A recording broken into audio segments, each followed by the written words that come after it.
Bismillah,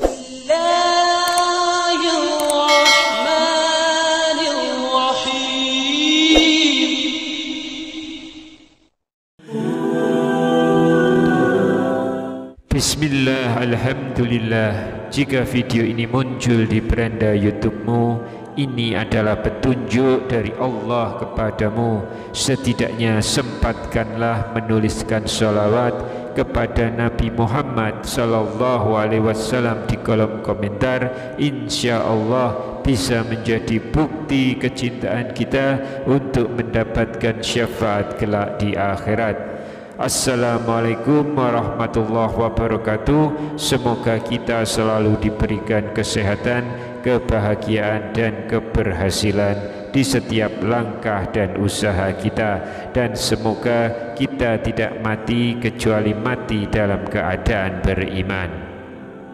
Sahabat beriman yang dirahmati Allah, di antara orang Islam yang akan masuk surga, ada di antara mereka yang akan langsung masuk ke dalam surga, namun ada pula yang harus menunggu lama, serta ada juga yang harus singgah dulu ke neraka.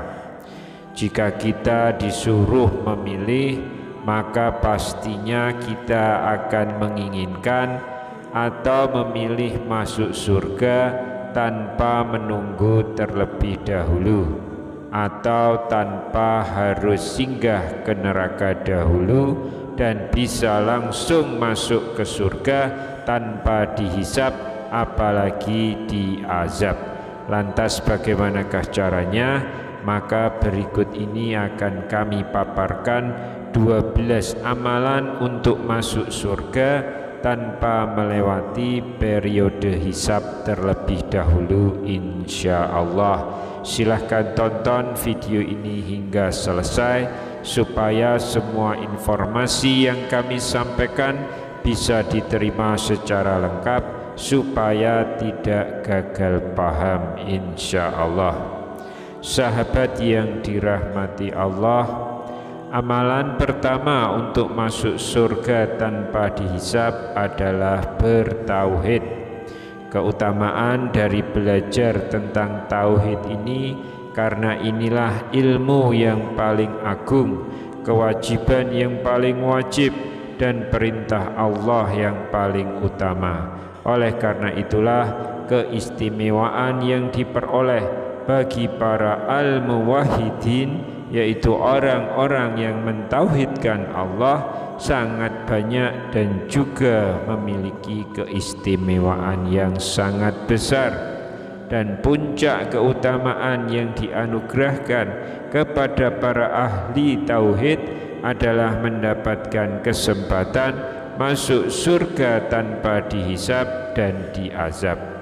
Yang kedua adalah orang yang bertawakal hanya kepada Allah.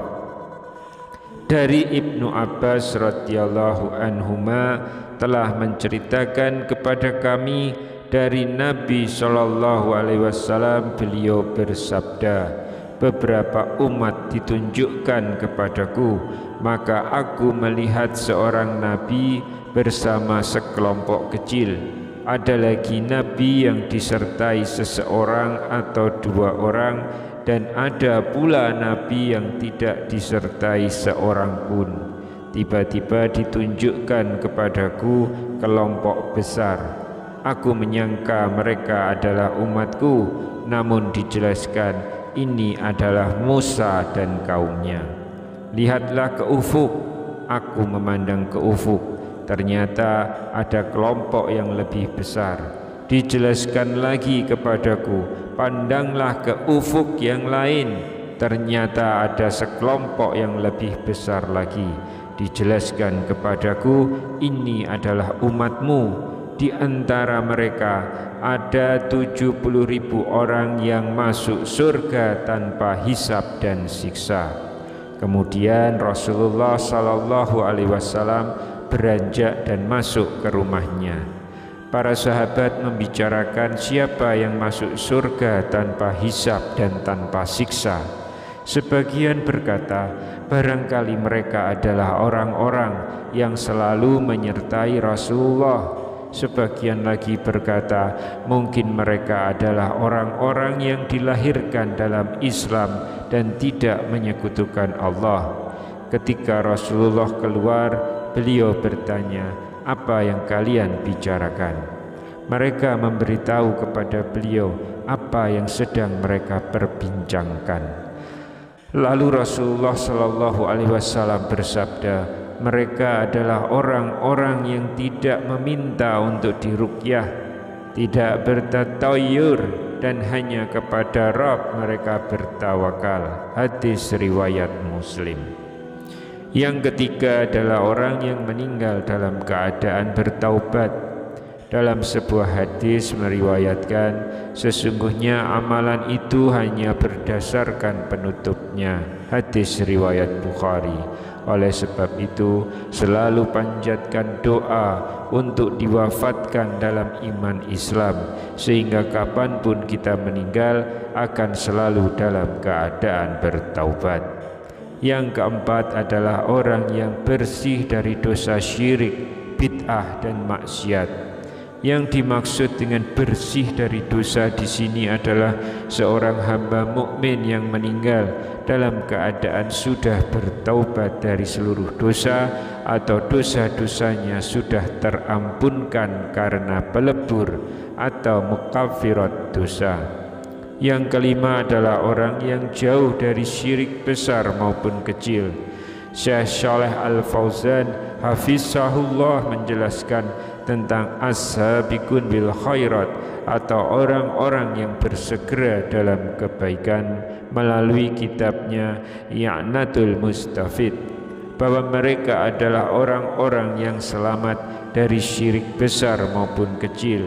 Mereka meninggalkan hal-hal yang haram dan juga makruh, bahkan mereka juga meninggalkan sebagian hal yang mubah, bahkan yang halal. Mereka bersungguh-sungguh dalam melaksanakan amal ketaatan, baik amal yang wajib maupun yang sunnah. Mereka inilah orang-orang yang selalu lebih dahulu dalam berbuat kebaikan.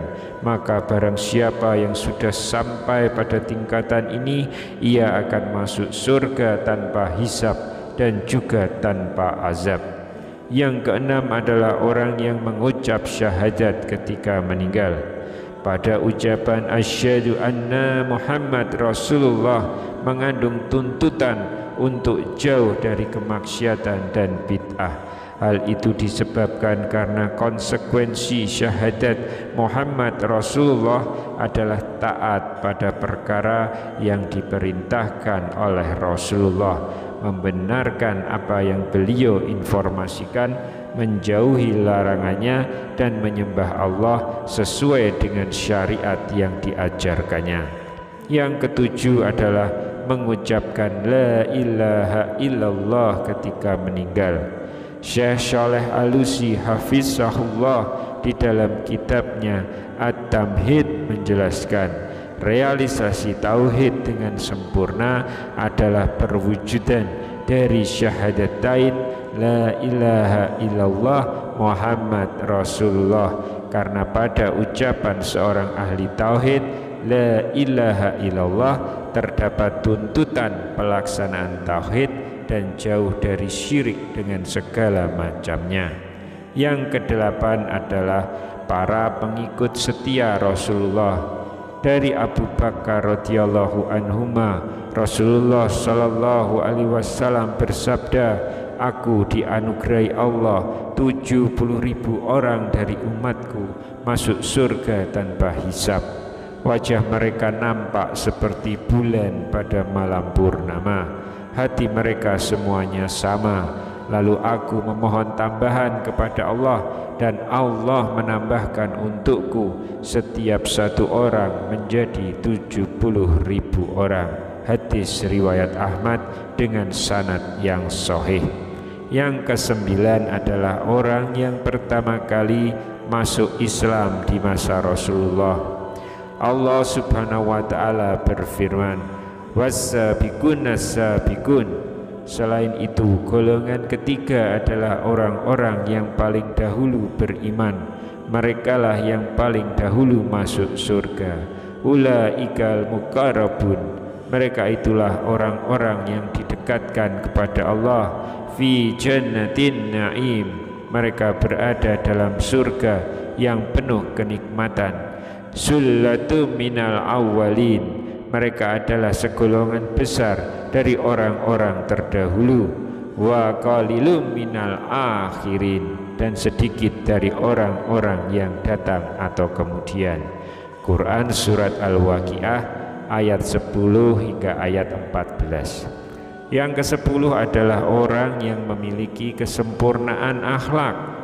Golongan orang yang akan masuk surga tanpa hisab adalah golongan orang yang sifatnya disebutkan dalam surat Al-Waqiah ayat 10 hingga 14 yang saya bacakan barusan. Allah memberi sifat kepada mereka, yaitu sebagai orang-orang yang beriman paling dahulu, dan mereka didekatkan kepada Allah di surga. Mereka adalah segolongan besar dari orang-orang terdahulu dan segolongan kecil dari orang-orang kemudian. Kepada mereka Allah telah menanamkan kemuliaan, cinta, takdir dan keagungan. Mereka adalah seperti cermin dalam iman, amal kebaikan, jihad, ilmu, anugerah, kelembutan hati, cinta, kesempurnaan, akhlak dan keagungan. Yang ke-11 adalah orang yang sabar ketika diuji dengan penyakit berat di dunia. Pada hari kiamat kelak, setelah timbangan-timbangan amalan dipasang, orang-orang yang tekun sholat dipanggil untuk menerima pahala mereka secara penuh. Orang-orang yang tekun puasa dipanggil untuk menerima pahala mereka secara penuh. Orang-orang yang gemar berpuasa dipanggil untuk menerima pahala mereka secara penuh.